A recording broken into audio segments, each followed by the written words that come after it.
Inilah bersyukurnya tenaga honorer karena Presiden Joko Widodo alias Jokowi menetapkan bahwa honorer juga berhak mendapatkan gaji 13 dan tunjangan hari raya atau THR.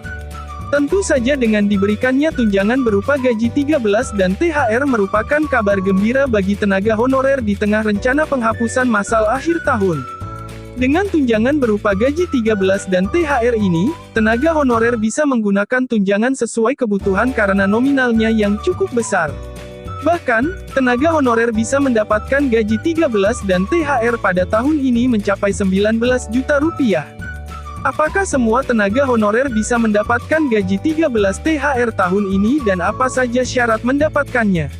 Untuk mengetahuinya, simak ulasan berikut ini sampai akhir untuk mendapatkan informasi yang jelas, valid, dan akurat. Perlu diketahui, tunjangan berupa gaji 13 dan THR diberikan oleh pemerintah setiap tahun sekali.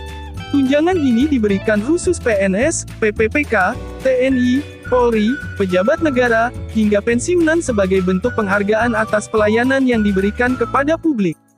Meskipun khusus untuk PNS, PPPK, TNI, Polri, penjabat negara, dan pensiunan rupanya tenaga honorer juga bisa mendapatkan gaji 13 dan THR dari pemerintah tahun ini.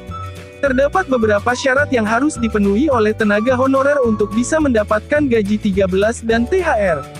Berdasarkan PP nomor 16 tahun 2022 berikut syarat yang harus dipenuhi honorer untuk memperoleh gaji 13 dan THR. Merupakan warga negara Indonesia atau WNI yang sah.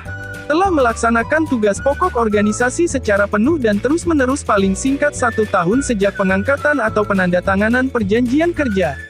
Pendanaan belanja pegawai berdasarkan APBN atau APBD.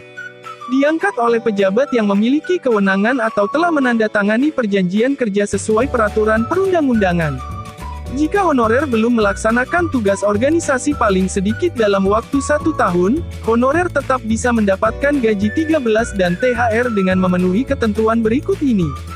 Telah menandatangani perjanjian kerja dengan pejabat yang memiliki kewenangan dan dalam perjanjian kerja telah dinyatakan berhak menerima THR dan gaji 13.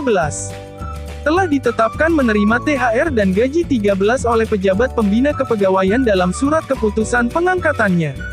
Bagi honorer yang telah memenuhi syarat tersebut, selamat ia tinggal menunggu waktu gaji 13 dan THR segera ditransfer oleh pemerintah. Berdasarkan aturan, pencairan THR paling cepat dilakukan 10 hari menjelang pelaksanaan Hari Raya Idul Fitri. Sedang, pencairan gaji 13 dilaksanaan saat memasuki tahun ajaran baru yaitu pada Juli mendatang. Terkait besaran yang didapatkan, nominal gaji 13 dan THR bagi tenaga honorer non-ASN telah diatur oleh pemerintah.